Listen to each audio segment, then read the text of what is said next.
Allein in meiner Zeit sind 5 Menschen von den eigenen Leuten getötet worden, weil sie einfach im Weg standen. Von Zerstückeln, in den Kopf schießen, verschwinden, einbetonieren, ist da alles passiert. Und von daher ist es eine absolute, skrupellose, organisierte Kriminalitätsstruktur, die sich den Deckmantel der Easy Rider, Freerider, Motorcycle Gang gibt.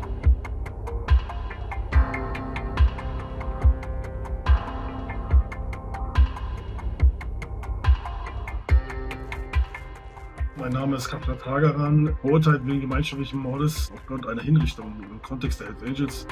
Also ich erkläre mal die grundsätzliche Struktur und den Aufbau eines Charters. Bei den Bandidos sagt man Chapter, bei den Hells Angels sagt man Charter. Ein Charter muss immer 5 bis 6 Officers haben. Das ist der Präsident, der Vizepräsident, der Sergeant at Arms, der Secretary, der Treasurer, der Road Captain. Das sind so die 6 Officers, die musst du haben, um ein Charter überhaupt gründen zu können. Unter den Officers gibt es die Vollmitglieder. Darunter gibt es dann die Prospects, das ist die zweite Anwärterstufe, und darunter gibt es die Hangarounds, das ist die erste Stufe.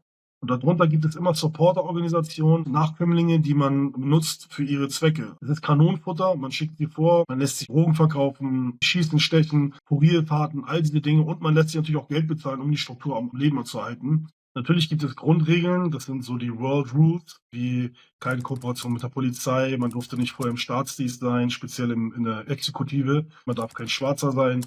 All diese Dinge spielen eine Rolle, aber darüber hinaus gibt es keine obere Befehlskraft, kein CEO, Head of oder ein Abteilungsleiter, der übergeordnet Entscheidungen treffen kann und sagen, so macht ihr das jetzt, weil ich das so will, sondern jedes Charter macht sein eigenes Business, und das führt dazu, dass jeder schalten und walten kann, wie er möchte.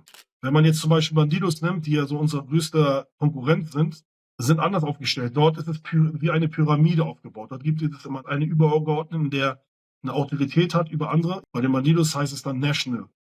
Das gibt es bei den Hells Angels nicht. Es gibt natürlich immer nationale und internationale Meetings, wo gewisse Dinge in der Gemeinschaft, in der vermeintlichen Gemeinschaft entschieden werden. Zum Beispiel in deutschen Meetings, wo ich auch sehr oft und sehr regelmäßig war, dann gibt es die World- und Euro-Runs, dann werden dann Weltmeetings abgehalten und Europa-Meetings. Hells Angels ist ja eine organisierte Kriminalitätsstruktur, die weltweite Netzwerke hat durch ihre einzelnen Charter. Das ist ja eine Bruderschaft, eine Organisation. Wir zum Beispiel hatten enge Verbindung zu den Nomads in Kopenhagen, enge Verbindung nach Portugal, nach Lissabon. Nicht jedes Charter ist gleich eng mit dem anderen Charter, aber natürlich sind alle miteinander connected. Und dort spricht man sich ab, was man macht, welche Charter eröffnet werden, wer rausfliegt, wer drin bleibt, wer welche Macht dort inne hat. In den Abstimmungen, wie Entscheidungen getroffen werden von den Hells Angels, One Man, One Vote.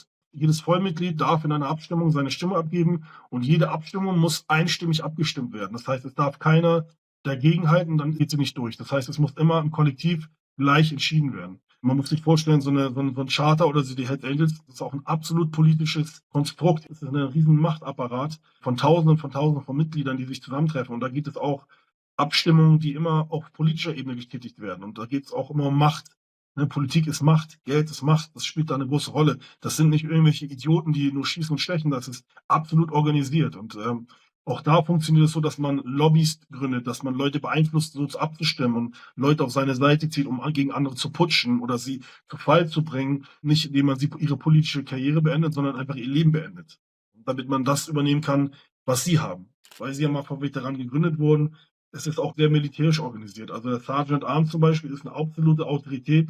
Der entscheidet mit dem Präsidenten, was gemacht wird, wann geschossen wird, mit wem wir Krieg führen, welche Aktionen durchgeführt werden, wer getötet wird, wer welches Business macht, welche Straßen wir übernehmen, all diese Dinge. Und auch die Ordnung und die Regeln, die innerhalb des Charters überwacht, dass sie auch gelebt und auch umgesetzt werden. Macht, Angst, Gewalt, Unterdrückung, auch innerhalb des Charters, also innerhalb der Struktur, Loyalität, das vermeintliche Gefühl einer Gemeinschaft, Bruderschaft.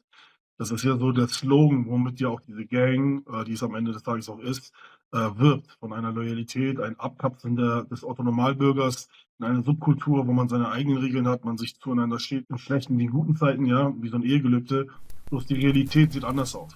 Am Ende des Tages ist es eine Gang, es geht dann um Organized Crime, organisierte Kriminalität, wo es um Macht geht, Einfluss geht, und am Ende des Tages um Geld. Und das spielt in dieser Gruppe nicht nur eine untergeordnete Rolle, sondern das ist der wesentliche Bestandteil dieser ganzen Struktur. Und da ist es dann einfach so, dass jedes Charter sich selbst ja auch organisiert und entscheidet, okay, in welche Tätigkeitsfelder orientieren wir uns. Deswegen kann man nicht pauschal sagen, jedes Charter macht Drogen oder jedes Charter macht halt nur Sex-Business. sondern es ist unterschiedlich. Aber alle machen sie Organized Crime, alle machen sie Kriminalität. Wenn wir jetzt nochmal auf die Struktur eingehen und die Organisation und allgemein, also jetzt in Deutschland nicht mehr, aber sind in der Regel von der Öffentlichkeit zu erkennen, mit der Kutte, mit den Farben, mit den Colors. Und vorne gibt es ja auch Patche. Entweder siehst du dann Hells Angels und dann siehst du noch das Charter, aus welcher Region, keine Ahnung, Rhein City oder Hellport oder wir, Hells Angels und dann Berlin City. Und darunter gibt es noch ganz, ganz viele andere. Es werden ja gezielt die Member für diese Taten ja auch ausgezeichnet. Das ist ja auch eine Auszeichnung. Also, wenn ich für jemanden für den Club getötet habe, für das Business, für den Club, dann werde ich dafür ausgezeichnet. Der Club will das. Da gibt es ein Patch, wie zum Beispiel das 50 Few, das Schwarz-Weiße, das bekomme ich nur, wenn ich für den Club im Auftrag getötet habe. Es gibt zum Beispiel auch Auszeichnungen wie Red Light Crew. Das heißt, wenn ich für den Club im Rotlicht unterwegs bin und Geld verdiene im Sex-Business. Und dann gibt es noch De Chialo. Das ist zum Beispiel eine Auszeichnung, die ich bekomme, wenn ich für den Club aktiv den Staat angreife, wenn ich aktiv Polizisten töte, wenn ich aktiv Polizisten verletze, bekomme ich ein De Chialo. Dann gibt es noch einen Hardliner. Das ist, wenn ich aktiv für den Club in den Krieg ziehe. Und diese Kriege sind ja nicht nur, du hast böse geguckt, jetzt hat der böse geguckt, jetzt müssen wir klären, sondern es geht ja immer ums Business. Und deswegen ist das, die Struktur will es so, man zeichnet die Mitglieder für diese Tätigkeiten aus. Und es geht am Ende des Tages nur ums Business. Es geht ja nicht ums Motorradfahren, weil wenn es nur ums Motorradfahren gehen würde und kein Business gehen würde, würde es diese ganzen gezielten Auszeichnungen ja gar nicht geben. Jedes Charter macht Business. Die Frage ist immer nur, okay, in welchem Business sind sie tätig? Was ist ihr Haupttätigkeitsfeld? Rotlicht, Drug Business, Erpressung. Es gibt auch mittlerweile auch Banken, Gewerbe, Bars, Tätowiershops. All diese Dinge versucht man dann für sich zu dominieren, auch in der Szene. Es ist Fakt zum Beispiel, Deutschland kann kein Mensch gut laufendes Sex-Business machen, ohne an die Hells Angels abzudrücken oder Teil von ihnen zu sein. Also zählbares Geld zu verdienen. Wir reden nicht von ein paar tausend Euro, sondern richtiges Business machen, das kannst du nicht. Sie dominieren es und sie entscheiden, wer darf stattfinden und wer nicht stattfinden darf. Wenn du jemand bist, der von außen kommt und sagt, nee, wieso ist es ein legales Business in Deutschland? Ich zahle Steuern drauf, hier können Frauen sich anschaffen lassen, ich stelle dieses Etablissement zur Verfügung, sagen die, alles klar, okay, mach mal in Ruhe, dann wird auf sein Haus geschossen.